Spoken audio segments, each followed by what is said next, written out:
This week on Jerusalem Dateline, Israel's ground offensive. Operation Protective Edge enters a dramatic new stage. After weeks of rocket fire, Israel looks to stop Hamas from bombarding its population. Plus, the view from an Israeli official, a resident on the border, and CBN senior international correspondent George Thomas.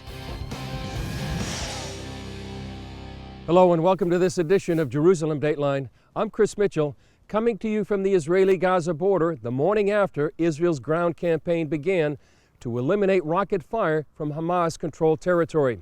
Here's a look at how it started and why. Israeli tanks and foot soldiers crossed the border fence into Gaza late Thursday evening, as seen in this footage from the IDF. The ground operation began several hours ago, and except for the occasional flare, Gaza City is locked in total darkness. And in that darkness, Hamas and Israel are locked in a life-and-death struggle. From midnight to mid-morning Friday, Israel attacked more than 100 terror targets throughout the Gaza Strip. The morning after the ground campaign began, explosions are still being heard from Gaza City as the IDF continues the next stage in Operation Protective Edge to stop rocket fire from Hamas-controlled territory. The IDF sent messages to Gazans to leave their homes in areas near the border and places of fighting. They warned them Israel would be using massive firepower. Israel says the goal of the extended operation is to uncover terror tunnels, destroy the Hamas infrastructure, and return quiet to southern Israeli communities. The goal remains the same. The goal is to protect our people. I mean, over the last 10 days, we've had some 1,500 rockets fired by the terrorists in Gaza against our people. We've had barrage after barrage on our cities. And we are taking action, as I think any democratic government would do, to protect our people. Friday morning, Hamas continued to fire rockets at southern Israeli communities, sending Israelis to their shelters. Hamas have to be on the run. They cannot be an authority that is responsible for the Gaza Strip and expect to carry out terrorist attacks against us. They have to realize that there is a price to pay when you stand behind, initiate, and engage in terrorism. For now, Israel seems to have limited backing from the international community. Even Egypt blamed Hamas for the ground incursion, saying that Hamas had refused attempts at a ceasefire. Earlier this week, we talked to an Israeli official about a number of issues relating to Operation Protective Edge. Okay, Paul, we're now in Operation Protective Edge. Where is Israel right now in all of this? Well, we're back where we didn't want to be in the first place. From the 12th of June until the 7th of July, there was a significant uptick in the number of missiles, rockets being fired into Israel. And during that time, we said clearly, we said repetitively, we said it openly, we said it privately through diplomatic channels, calm will be answered by calm. This was a message which was received and was rejected out of hand by Hamas. And we were left with no choice but to go in and to put an end to it ourselves. A war that we were dragged into that we didn't want to be in. Do you think there could be a possibility that there would be another proposal for a ceasefire in the near future? We're desirous for a sense of calm. But we're not in the habit of committing suicide. We're not going to shoot ourselves in the head. So yes, maybe that'll come up again and maybe we'll give it another try, and maybe we'll give it a third try and a fourth and a fifth. But you know, each time the question is how long do we sit back and absorb another 47 rockets in 6 hours, and maybe it'll only be another 38 in 4 hours, or maybe it'll be 200 in a day. And at some point, you know, the government has got no choice but to put an end to this. Being in the foreign ministry, what kind of reaction have you had from nations regionally as well as around the world, from Europe and the US? I think that the international community is seeing again that Israel is willing and determined to activate moderate force in the face of real threats. Yes, it's true, there's a lot of violence, and the worst part of it all is that civilians are being killed and injured on both sides of this conflict. But that's exactly what we're trying to do, is to put an end to it. As my Prime Minister said, we're facing a situation where we're using missiles to protect our civilians, and we're up against one of the darkest schools of thought in modern political history, which is using its population to protect its missiles. One thing that has been coming up in the whole situation is the fact that there's almost 200 or maybe more Palestinians have been killed. Very little on the Israeli side, and some people sort of weigh that in the balance, and they accuse Israel of being using too much force. How do you respond to that? That is because we've invested time and effort and energy and money, a significant amount, in building a defense mechanism. We have air raid sirens, we have bomb shelters, we have a very disciplined public who through bitter experience have learned how to behave in these times, and of course the well-known Iron Dome system. So because we have a successful defense mechanism in place, I'm not going to now turn around and say that I apologize for that, okay? If we're talking of something in the region of 1,600 strikes by the Israeli military and 210 deaths on the Palestinian side, then either the Israeli military is incompetent, or I think, and what I think is the case, that's evidence of the fact that the Israeli military is taking every possible step that it can to avoid civilian casualties. Yeah. Where do you see this going, Paul? We're now into the second week. What do you think happening, or how do you see this unfolding? If we want to progress the diplomatic process, if we want to progress towards a peace and reconciliation between ourselves and the Arab world, which is what we want, the primary obstacle in the way to that is Hamas. You're talking about the ideological siblings of these guys, ISIS in Syria and Iraq, the spiritual brothers of Boko Haram down in Nigeria, of the Shabab from Somalia who are wreaking havoc in Kenya. We need to dismantle the terror machine. We need the international community to put pressure to contain the threat, which is done by dismantling the terror machine which has been built up in Gaza over years now. We can't put a band-aid on this for a third time, for a fourth time. And do you see the possibility of a ground incursion? The army has been given the instruction by the political echelons to have that option ready. People have been called up, the military has prepared. I'm sure, I'm not a military person myself, but I'm sure there are a number of different alternative plans in place. It's a distinct possibility. I would just add that, you know, in the long run, we are going to resolve our differences, for the very simple reason that between ourselves and the Arabs who've been in conflict now for decades, it's in our mutual interest, it's to our mutual benefit. So we need to keep our eye on that vision of the future, and we will get there. Thanks for your time, Paul. Appreciate it. My pleasure, anytime. Thank you. Up next, we talk with CBN News international correspondent George Thomas, who came to help cover this dramatic new chapter in Israel's history.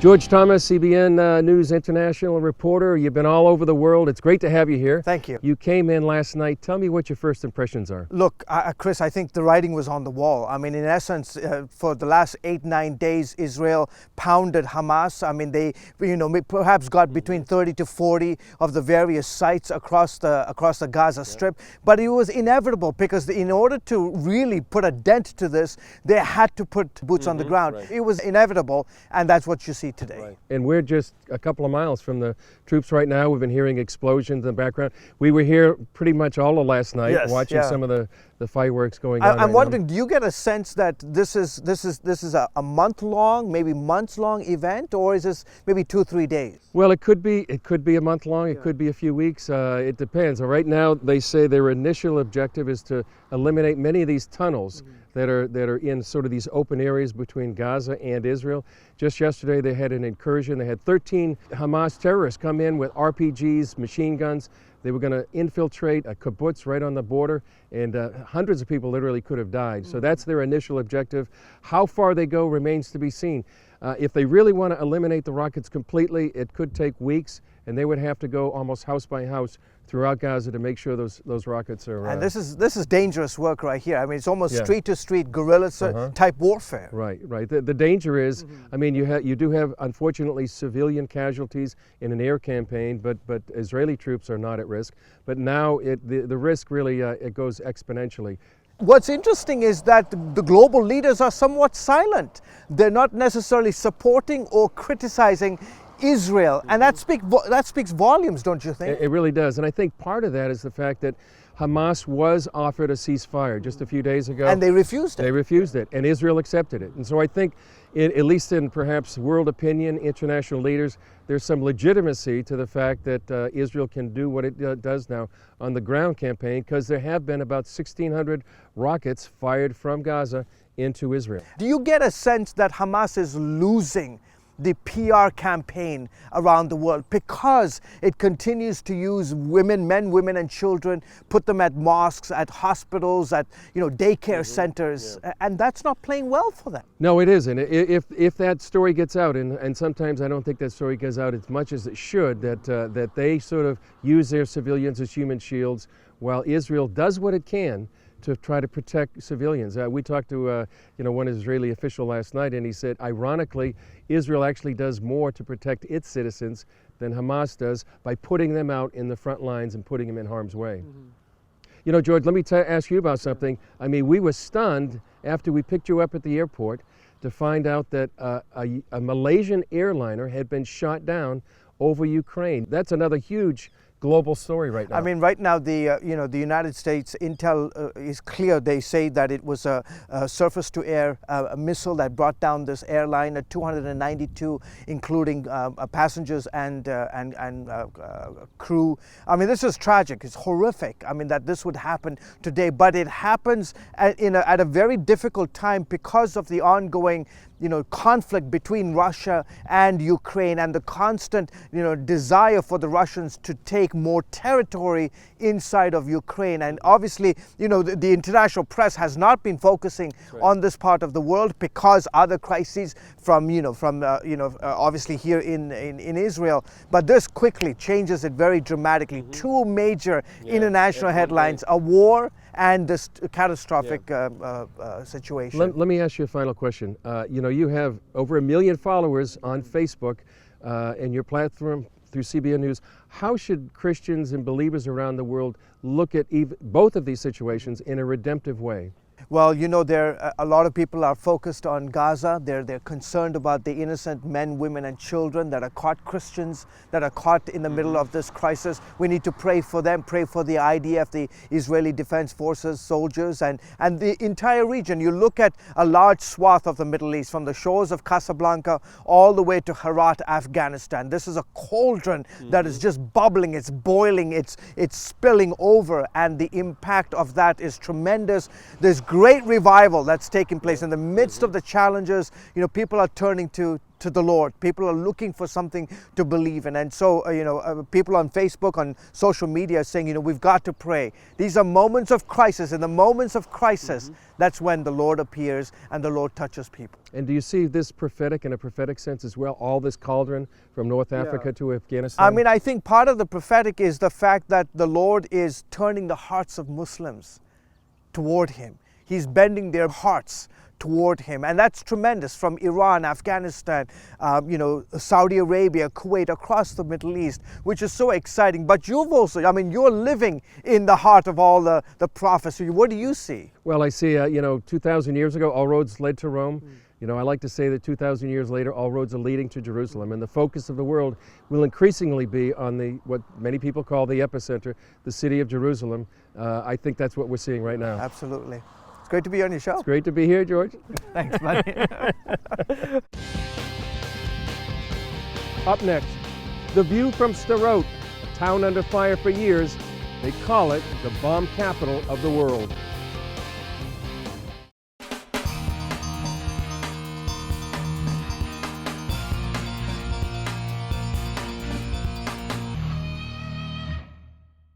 What's it like to live under rocket fire for more than a decade? That's what's happened to the residents of Sderot, a town on the Israeli-Gaza border. We talked to Zvi, who works with a humanitarian organization in a place they call Rocket Town. Okay, Zvi, can you tell me what it's like living here in Sderot? Well, it's exciting in a way. You know, we have had a lot of action in the last 12 years, and now we have an extra portion of action in the last already 2 or 3 weeks. People are more tense than in other cities, I think, because of the way they were raised under this tension. And how can you describe to somebody that doesn't experience what you have, describe what life is like? I think sometimes you can compare it with like natural catastrophes, like in the southeast of the US. But just imagine not having like a tornado season, but maybe all year round. That's a good way of putting it. Yeah. Yeah, and so what do you do here? We have a charity organization, Hands of Mercy. We help especially the victims of terrorism. This charity started in Jerusalem after the Intifada, and after things got quiet in Jerusalem, the director learned about Sderot, that it never got quiet really, and the city as a whole is victim of terrorism. There was a ceasefire apparently for 6 or 7 hours, and now there's no more ceasefire. What's your reaction to that?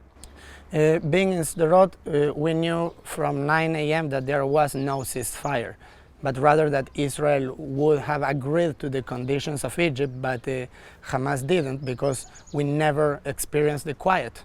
And what do you see going on? What do you see happening? Israel as a whole, I don't see that they want a stop to it. They want to go all the way, because we have already suffered. So even the mayor of Sderot said, we will take the blow as long as the military goes in and just does the job all the way, and not like a year and a half ago where they did just a week and then they just reloaded, and now we experience the same thing. What will happen? I mean, do you think there'll be a ground offensive? I'm a little uncertain about that.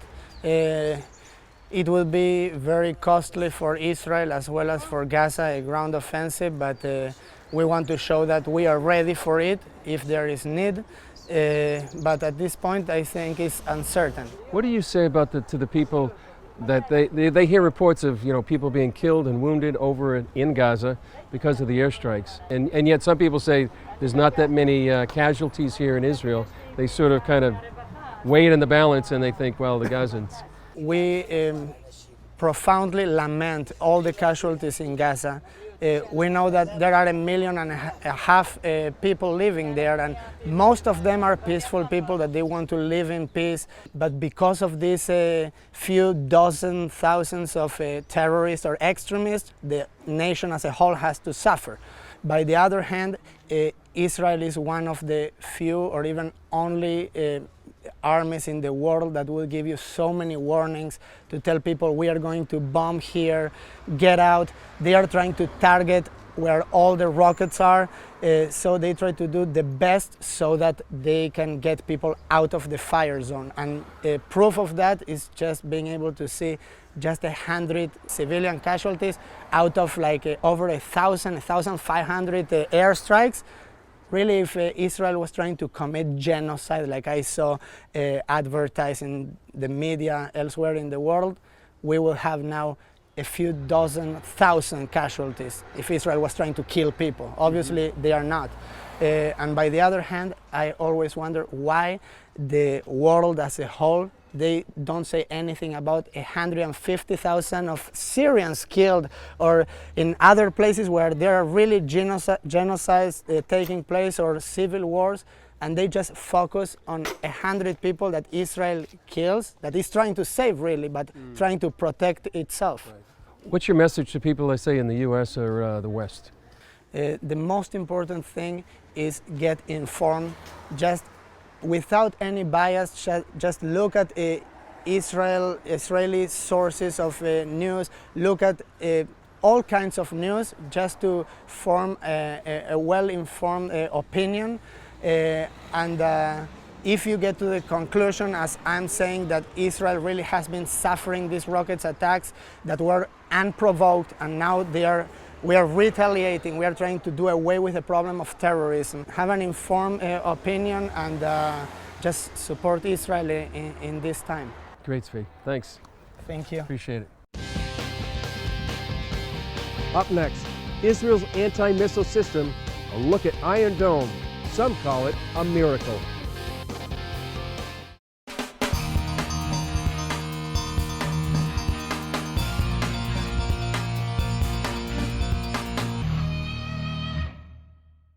Finally this week, we look at the Iron Dome, the anti-missile defense system. For Israel, it's been a game changer. It's been a game-changing defensive weapon, the Iron Dome. Every time they are launching a rocket at the state of Israel, they are meeting a brick wall called the Iron Dome. Some believe it's a godsend that protected Israeli lives. And I take that as a testament, first of all, to a merciful and loving God, and second of all, to a merciful and loving God who's helped us develop the Iron Dome. Iron Dome is a miracle, okay? An Israeli miracle. An invention we've had help from America, Raytheon. It's remarkable to see the Iron Dome in action. Just behind me, you can see a small puff of smoke. Just moments ago, the Iron Dome intercepted an incoming rocket right on the Gaza border. The inventor of the Iron Dome says many rejected the concept. I raised the idea of intercepting rockets. Everybody objected to the idea because it looks science fiction. But we established a team, and we get some money, and have started to work. Took us about 2 years to get all the money needed to full-scale development and buying fewer batteries. This is how they start. To Gold, it was a matter of life and death. The main purpose is to save human lives, Israeli lives, and also by delaying or not needed to do a massive ground operation, it saved other lives also. And it saved lives in Israel and the other side. So this is the main leaders. Without it, probably we have casualties. It takes pressure off Israeli leaders. Another contribution is strategic contribution. The system gives the high political echelon or army echelon time to think. There's Iron Dome, protect Israel, not 100%, but protect Israel, so they can think. They activate, like today, the Air Force or other Air Navy to try to stop it. Without ground operation, they can activate political powers, or they can prepare for war. Cold reason. They have time. The Iron Dome shot down nearly 90% of rockets from Gaza. Though not 100% accurate, it's changed the equation of modern warfare. Thanks for joining us for this edition. As a reminder, many Christians around the world are loading an app on their smartphones called Red Alert. It gives real-time information about when a rocket is fired and where it's heading. And they use that as a reminder to pray for the situation. Well, thanks for joining us on Jerusalem Dateline. I'm Chris Mitchell. We'll see you next week.